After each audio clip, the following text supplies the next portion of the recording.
I'm here with Chad Knight, a digital and 3D artist who has a lot of experience with NFTs and is doing some really cool work. Has worked at Nike. And if you check out his Instagram, it's just insane. So we're going to be talking today about NFTs, what they are, how do you get involved with them, how they work, why people are even interested in them in the first place, what they're good for, all that good stuff. So Chad, welcome to the podcast. Thanks for being here. I'm really excited to have this conversation with you. Thanks, Jeff. Thanks for having me. I'm excited to be here to talk about this stuff. I get super geeked out on all this stuff, so I could talk about it all day. That's awesome. I love that. I love that. I mean, technology is so fascinating, and like how it's evolved, and especially in the crypto space. I mean, it's such a relatively young space, and there's so much kind of evolution going on involved in it.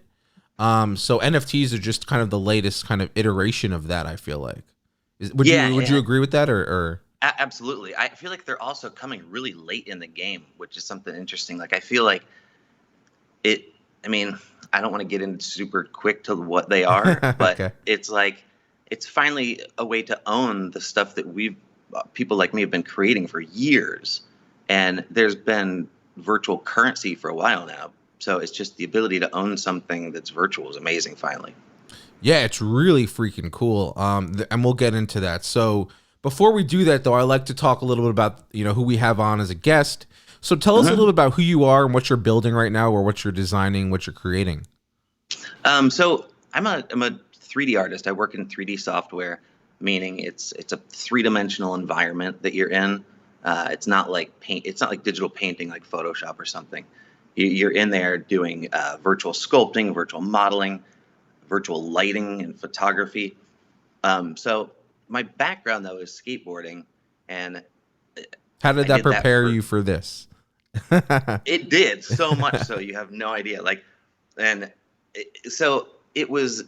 It's pure creativity. You can do whatever you want on a skateboard. There's not really any rules. If you can think of it, you can do it. And it also taught me a lot about just trial and error and having to learn on my own and not having a coach or anything like that, really. And when I had to transition out of that career into something else, the first thing I found that I was equally as passionate about was this 3D stuff. Because I've always been into art and I've always been into technology, and and it was finally a medium that I could control a little bit, enough to where I could actually, I could output what was in my head for the first time. That's an interesting way of putting it. I love that, actually. Yeah, like I could actually finally capture it. So, I basically got exposed to it, figured like, okay, you know what, maybe I can make a career of this. This is something maybe I know I'm into it. So, I don't know if I can learn it though. I don't know how hard it is, but so I scout at this point. Okay. So at this point in my skateboarding career too, I'm living on my friend's couch. So I had really overstayed my welcome in skateboarding, and I had managed to scrounge together a computer with some 3D software on it that my friend was nice enough to give me, and just sat down in a room basically for 6 months and learned how to do shoes. And then that was kind of my in right there, as I knew a lot of people in the footwear industry from skateboarding. That makes sense. I got basically into I got my master's and PhD through the footwear industry doing 3D, but just by kind of teaching myself with new opportunities throughout. And that then evolved into management positions, which resulted in me having this kind of art side hobby, which started about 8 years ago. And it was really an attempt to stay connected to the 3D world and what new tools were out there and new techniques, and continue learning, because I really like learning, and I've been self-taught thus far with it. So it was something that that really attracted to me. And then so it started as okay, let's not forget everything. Let's just stay on top of it, because it would be terrible. I don't want to be a leader that's totally out of touch with what the team is doing. Right. And then eventually, like I was saying, it became this medium I could control. Eventually, my creativity and just kind of my need to be creative came out through it. And now I'm like, I mean, it's still not my full-time job, but it's definitely something that I could very well transition into right now. So it's just been an incredible surge in popularity with the NFTs.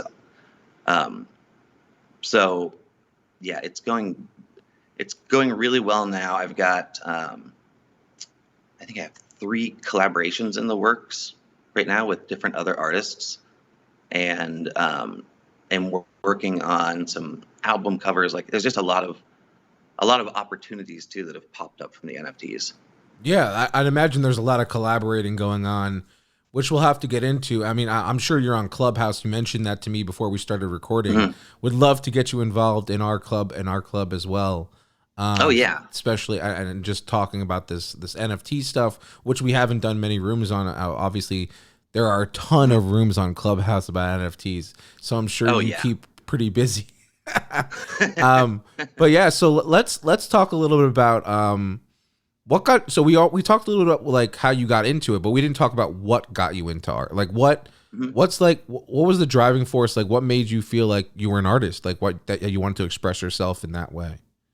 I don't know. That's a good question. I mean, I think, well, I've always been into it since I was a kid. I've always drawn. Uh So it's huh. like it's hard to know what was that driving force that made me want to do that. But Right. I know that here's my theory, I guess, on maybe where it all starts from is I think that I have like a very weak filter between my unconscious and conscious mind. So all the problem solving that my unconscious mind is trying to do, that from most people is like your conscious mind is protected from all those thoughts, you Right. know? And I think I have a weaker filter and just have all these stupid thoughts that my unconscious is like, yeah, send that through, tell them about that one. And so it's just like, and that led to being diagnosed as ADD, and then it went into like alcoholism even because it can go negative too. Right. But Right. it's just I just have so many ideas all the time. I think it was just a way of getting them out. Yeah, like an outlet. Like, there has to be an outlet for them. Mm-hmm. Absolutely. So, all right. So, Chad, I really love I love how you got into art. I love the backstory. Let's talk a little bit about NFTs, and kind of specifically, what are NFTs in the first place? Like, and why should people care about them at all? NFT, first of all, I think is a terrible word for it. It's misleading. It's just like one of those things like data or algorithm. It's like, well, I guess that's not a new name for it, but it's like it's misleadingly complicated sounding. It No, is a little bit. It stands for non-fungible token, yeah. which So which by its which those words put together still mean nothing to most people. exactly. So Yeah. fungible means it's unique. It's one of a kind. It can't be traded for like things like currency. Hmm. So, and again, that also sounds super complicated. All it is stuff. It's like you can have currency and you can have stuff. So, in the physical world, you have contracts for the stuff, and now in the digital world, you have NFT, which is a vehicle for uploading or hosting these assets on the blockchain, and then someone can have a key that proves ownership of that. Right. So it's no different than the physical ownership, except that that asset lives on the blockchain. You can prove ownership. You can prove, its history, authenticity. You can prove scarceness, which is what really drives the value of it. So it really is just a means of being able to own a digital asset. And NFT really is, I think, just like goods. So we'll just say goods. But these are the goods, I think, that are going to be sold through the metaverse, because it is just a way of owning something digitally. And that's what you will have to do in the future. So I think it's just a marketplace. So Right. you'll be able to buy for virtual or physical, because you could sell a physical house with it. You just own the token for it then. Right. Right, and then you can sell that you can sell that physical asset, and then also sell the digital one as well. And to Yeah, absolutely. right, which is But you how could also just yeah, go ahead. it's like all you would have to do to sell a house is sell your token. Right, Like think about how simple that process would be. I think that's another very attractive part of it. I think so too. I mean, I feel like there's probably a lot, maybe potential. I mean, I could be wrong here, but there could be a lot less legal stuff that needs to be involved, especially if it's a smart contract already, Mm-hmm. Mm-hmm. which is pretty cool. Maybe could affect closing costs and things like that that are Oh, involved. Yeah. absolutely. I saw a diagram yesterday because I was trying to find a good visual to explain NFTs to somebody. Um, Did you find one, by the way? uh, Not necessarily. I found some that confused me Uh more more than huh. the other way. But oh, okay, now I lost my train of thought. I'm sorry about that. Oh, it's fine. Where were we? So we were talking about how you were looking for a diagram for someone yesterday. Yeah, but I'm trying to think of what I was in reference to. Oh, um, that's a great question. We can move on and see if we come back to it. Um, Am I the best guest ever? yeah, you're the best. You're the best. Absolute best. I love talking to you. It's been great. But let's talk a little bit about how they work, which is Mhm. kind of what we were getting into, I feel like. Yeah. So we were talking about buying a house and how it could save on closing costs, I think was the idea. Now that I'm kind of Yes. thinking Sorry. back. So um, what they were referring to it is in the middle of the diagram they show a traditional, or at the top they show the traditional process where someone's buying a home and going through the closing costs and the contracts, and then the other one they show someone just going through the blockchain and it says code is law, Mm, meaning I think that all the legalities are just handled within the code, so right. that to your point, yeah, you would avoid all those costs. They would be built into that smart contract. Which is incredible. Oh, absolutely. That's game changing, honestly. If Absolutely, we can get because mass big enough adoption for it. That's that. it's game changing in so many ways too, because it changes how you can sell. It changes how you can own things too, Yeah. and like it, even you can have, because code is what's underlying it, and that can do anything really that you can think of. Again, so there's the opportunity to do some really really interesting stuff with NFTs in terms of them changing over time. For sure, for sure. So let's talk a little bit about right now. How are they working right now? Like if I wanted to go and buy a piece of your art for Hmm. an NFT, how does that process? What does that process look like? So you would go to one of the ecosystems where they host the NFTs, and either you would buy it on a secondary marketplace, meaning that that product has already dropped or launched, you know, and we can get into the selling mechanisms after, but so you would go in there and you would just place a bid on it, like an eBay essentially, or you could buy it outright, Hmm. and you'd be buying it from the current owner. You would receive the token, and in your wallet you would have your NFT, and it's just a JPEG, but you own that, and you can prove that you own it, and no one else owns it, and everybody agrees that you own it.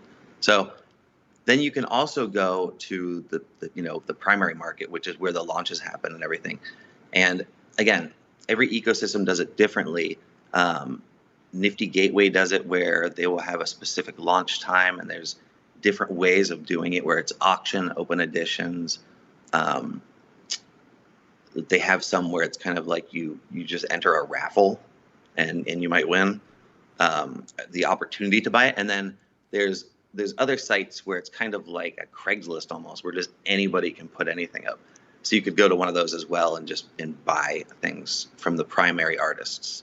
But then you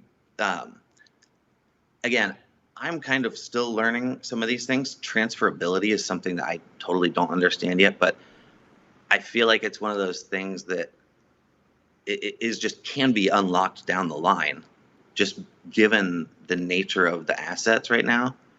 But and then if you ever wanted to resell it, you would just put it up for resale in that same ecosystem. Right, right. That's real, and I think that's so cool.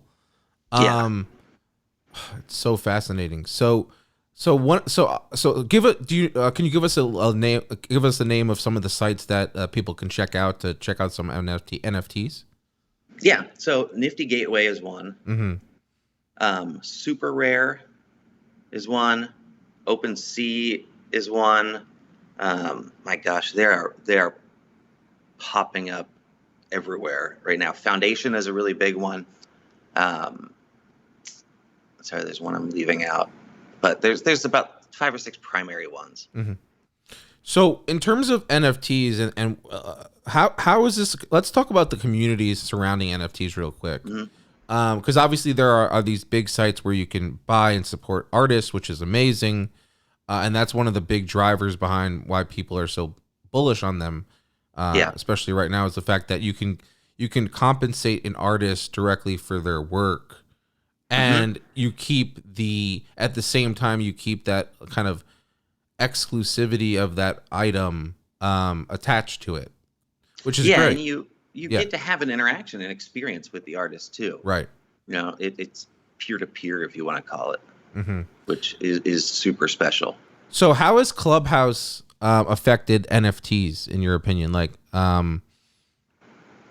because I know that there's, you can't go on Clubhouse and not find a room about NFTs. So I don't know.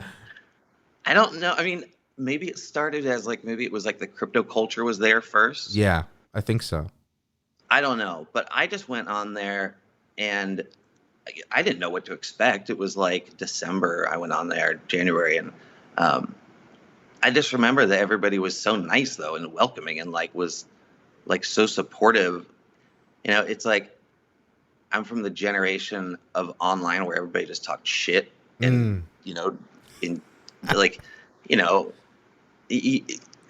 no one was as nice, and it was just so weird. Everybody's on there and they're all so supportive. So for me, it was just oh my God, this is amazing.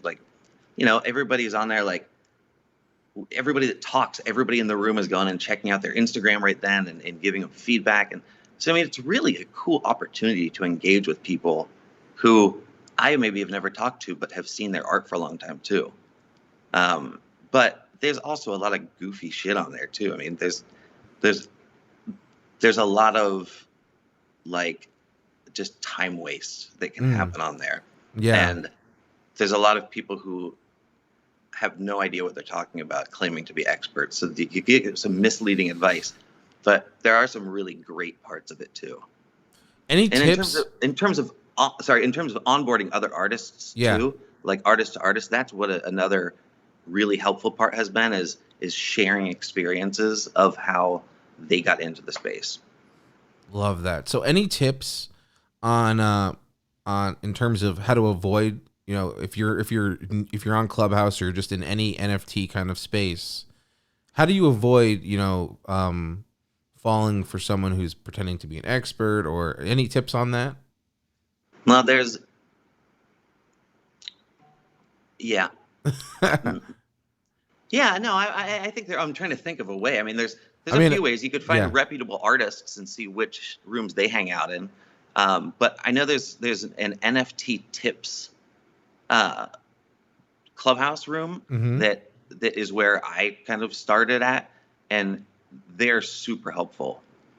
And they have a website too, nft.tips, I think, or nfttips.com, and they're very reputable. Amazing. Yeah, I'm as I mentioned before we started recording, this is still a topic that's new to me too. I think we're all kind of just learning as we're going here, because it's a new thing that is being introduced through crypto, and it's a really exciting time to be a creator in this space, or an artist, or oh my gosh, it's because the world is your oyster, right? You have so many possibilities through it. Yeah, go ahead.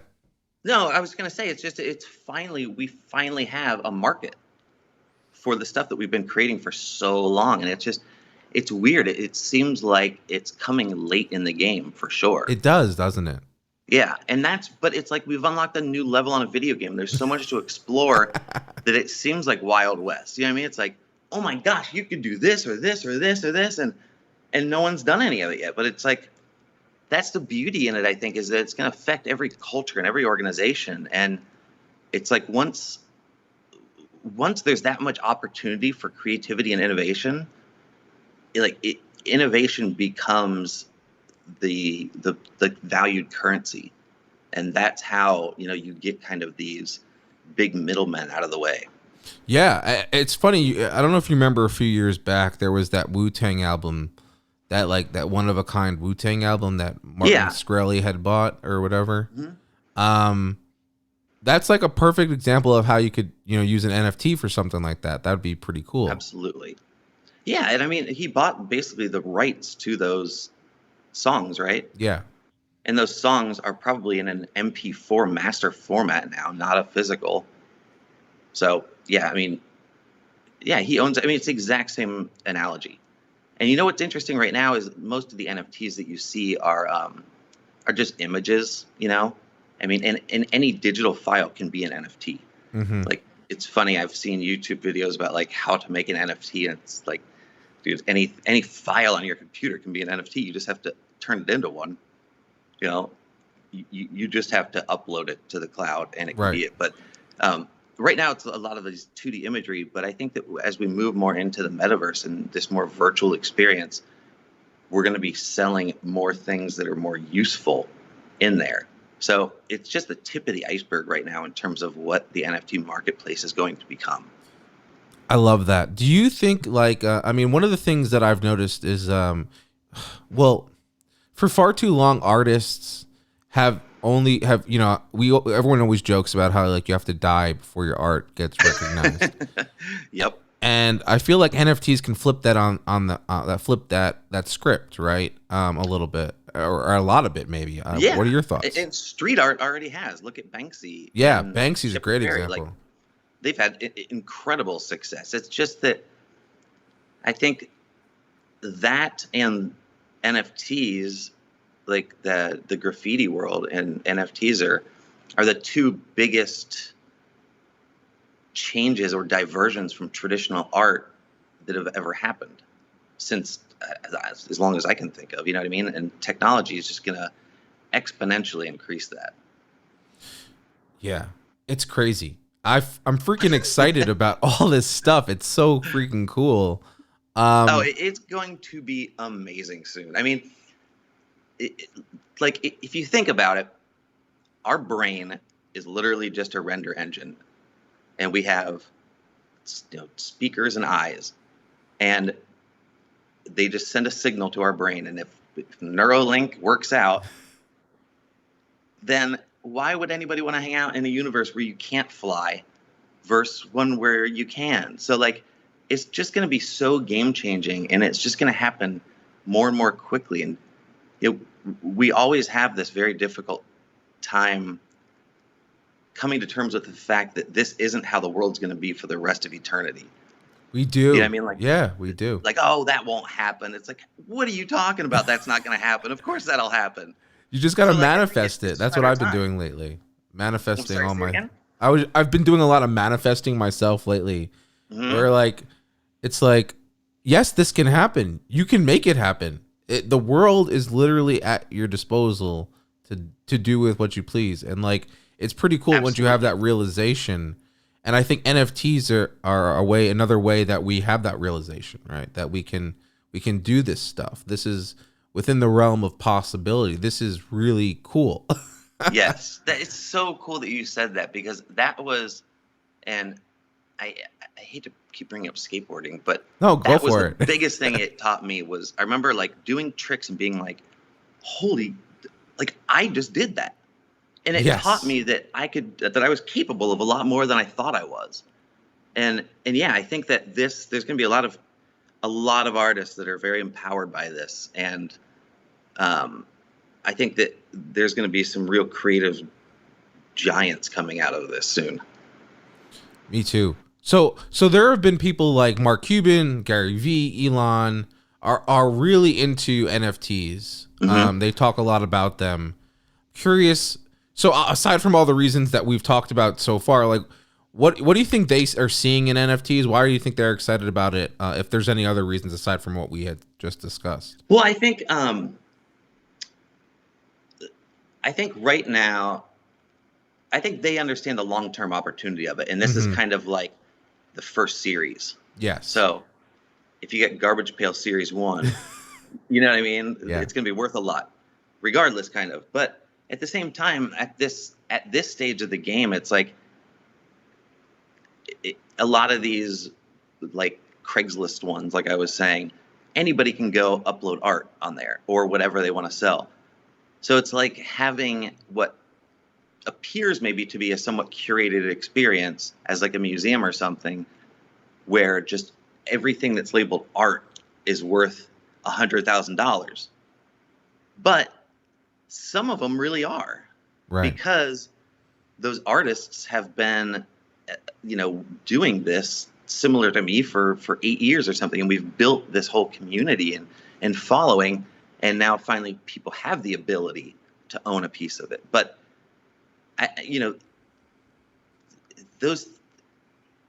it'll self-correct over time, like it has to. You know what I mean? The community the people will fall out, and it'll fix itself, and it'll just be. I mean, it has to be analogous to the physical market somehow, because it's just human nature. Yeah. What you brought up something interesting, which was you talked about curation. I'm curious what your thoughts are regarding curation of NFTs and like the best way to go about doing that, and and do you think we're going to see like different types of NFT museums, so to speak? I don't know if the term museum is the right way to describe it. I think you can use any term at this point and you're fine. But like obviously there are going to be people who are going to create galleries, if you will, right? Yeah. Absolutely. I mean, it's just like the art world now, except you can do anything. So it's like you will have, there will be segmentation, though, I think. You know what I mean? There will be people will start to understand these multiple crafts that exist within that virtual environment. And I think that you'll start to see like, virtual sculpture garden versus someone who's like a virtual world designer, where you're going in and experiencing it, versus someone who just does a JPEG. Like those are dramatically different experiences. Right. So those are all going to have to be, I think at some point, I would hope, understood by the NFT investors, as well as like understood by the investors, but also just understood by that the people building it. So, and it'll have it, they can all have their own ecosystems, I think, is what it can boil down to. But I think that, I think that first you might see like real estate pop up or something like that. But yeah, each place will have their own, and a virtual museum is the perfect place to be able to display the NFTs that you've purchased. That's a really cool idea. And it's so kind of, have you great analogy? You got me really excited, because have you ever played Animal Crossing? Yeah. Okay, so you have the museum where you donate stuff to it, and you show it off to everyone who goes to your island. They can check out all the things you've done. It's kind of like that. Exactly. Like I just got really excited. Exactly. That's a perfect analogy, because that is a metaverse. That's a virtual world, right? And, like they control what you can do in there. But excuse me, currently when you're buying those JPEG or video NFTs, essentially they would be a virtual version of what's behind you. Mm-hmm. It's just a thing on the wall. You would put a 3D plane there and make a virtual material and put that image on it and project it. But then you kind of look around and you're like, oh, this whole thing could be an NFT. Like everything in here is an NFT, not just that image. It's just it's so much easier to display, explain, and sell a 2D object right now. Yeah. I think because not many people know how to experience or understand the value of a 3D object. But totally true. It's going to get really wild, I think. I think what we're getting at here, and what Chad is really saying quite eloquently, is we're going to have experience based NFTs coming where like you get like a bunch of you might get music, you can get art, you can get them together, you can have like the music and the art kind of simultaneously playing and like have that be an experience. So here's where I boiled it down to today. I was trying to figure out really where this is all going. Yeah. And it's like, I think the analogy could be I own or I possess. So I possess in this world can be turned into an NFT, meaning I possess a home, I possess that piece of art, but also I possess the ability to jump really high. I possess the ability to do kung fu. These are also things that I possess that as an avatar you could purchase and slap onto yourself and have that ability. So freaking like that, cool. And I'm sure that it can go further, by smarter people. But like, I just think that it's going to be such an appealing space and such a fun space for people. Yeah. That it's just going to be insanely game changing. I agree. And one of the best things about it is that the money goes to the artist. Yeah, and so that's something else I forgot to mention about the smart contract. That's so great about it is as that piece of art is sold, a commission always goes back to the original artist. Exactly. That's the beautiful which part. Is unreal. Like, I honestly didn't even realize it the first few months, and then I was like, oh wow, like, because it adds up too. I love it. I love the fact that artists are being compensated for their work. I love the fact that it produces so many possibilities and experiences, and I think musicians are already flocking to NFTs, and they should. Oh yeah. We could see movies on NFT. We could see the world is like, I've said this already, but the world is so freaking cool. The world is your oyster when it comes to an NFT. You can create. The limit is only your mind, right? I mean, at this point. Exactly. Yeah. So there are limits. You have obviously with what you can create in those environments. You're limited by like your power for your computer. You can only simulate so much. Your software and the code, and other than that, and your hardware to run it. Other than that, you can code anything. So I don't know how to code. I wish I did. These guys to me are like warlocks. Like I love that. They're magicians, because I'm like, damn it, I want my tool to be able to do this thing. I want to be able to do it. And they can make that happen. And So cool. it's just mind blowing to me. And as that reality becomes so much more lifelike, that is just going to become more and more mind blowing. Yeah. Because you literally will be able to turn on and off capabilities, I believe.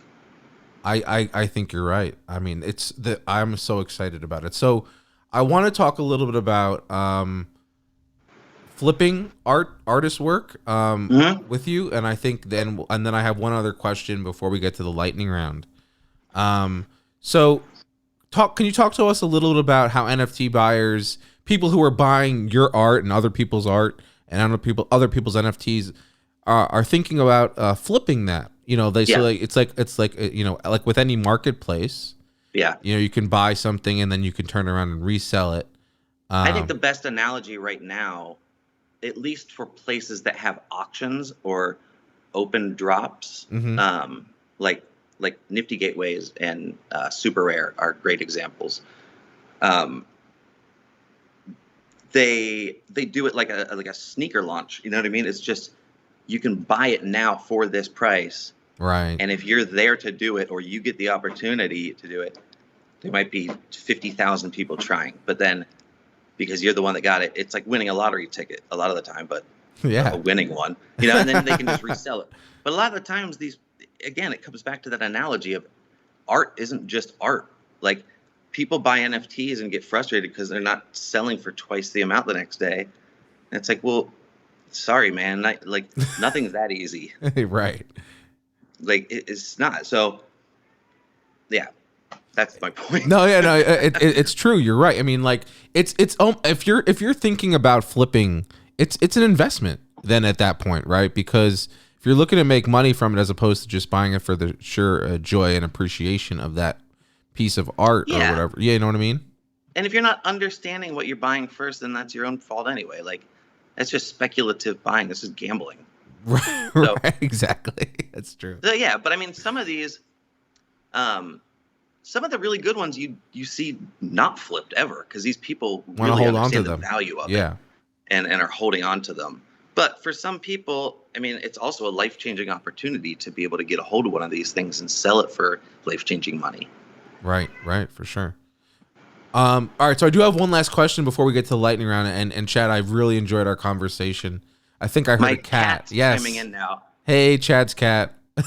Welcome to the podcast. Biscuit. So this is kind of a personal question for you. I'm curious, like, what's the best part, in your opinion, about creating art? What do you love about it the most? What's the process? What? I think the escapism and the ability to just kind of get lost in it. Mm-hmm. And I feel like that's what I've always been craving. Ever since I was a kid, I was like jumping out of roofs or jumping off of roofs and stuff like that. So it's just, I think that need to escape for a little bit and get in my own head and just get out of my own head and just kind of get lost in it. But now it's becoming so interesting with these new techniques and tools that are coming out that a lot of my driving interest is also this desire to learn more because there's so much cool stuff happening. I just want to continue being able to do more things and have more capabilities in that virtual world as a content creator. Love that. And then also just the constant want to get just it out. You know what I mean? Yeah. I love sharing things. Overthinker. Yeah, I love sharing my thoughts and things with the world. I just, whether or not nobody reads them, for me, it's just a great outlet of my personal expression. Mm-hmm. I think you have to get it out sometimes. It's like, regardless if someone hears it or not, just screaming. It's like, just sometimes you just have to release. It's a good release. Yeah, for sure. Absolutely. Mm. Love that. All right. Well, Chad, oh man, it's been so great talking to you about NFTs. I've learned so much just listening to you. And I'm sure our audience has as well, because we have not talked about NFTs at all yet. And it's such a fascinating topic that there's so much going on in that space right now. And it would be a disservice if we didn't do this episode. So I really appreciate you being here. We're now up to the lightning round. Oh, hey, Kat, if you're watching the live video, he just jumped off. But what's your cat's name before we get to the lightning round? Biscuit, but it's spelled like Limp Biscuit. So that's cool. Amazing. That's so cool. That is so cool. I love that. I have two cats myself. One is named Zuck, after Mark Zuckerberg. Oh, that's great. It was when I first got him in 2010. I thought it was cool. Now I'm not so sure. But the other one is named Nala, after the Lion King, and she's a little cutie too. I have a friend with a pet named Nala. Love that name. Yeah, that's a good one. All right, so Chad, we're gonna get to the lightning round. Whenever you're ready, you let me know. Let's do this. I'm ready. All right, here we go. Ooh, damn. Got the music going there. All right, all the little sound effects. All right, so first question for you: if you could acquire one skill without any effort, what would it be? Does it have to be a skill that really is possible?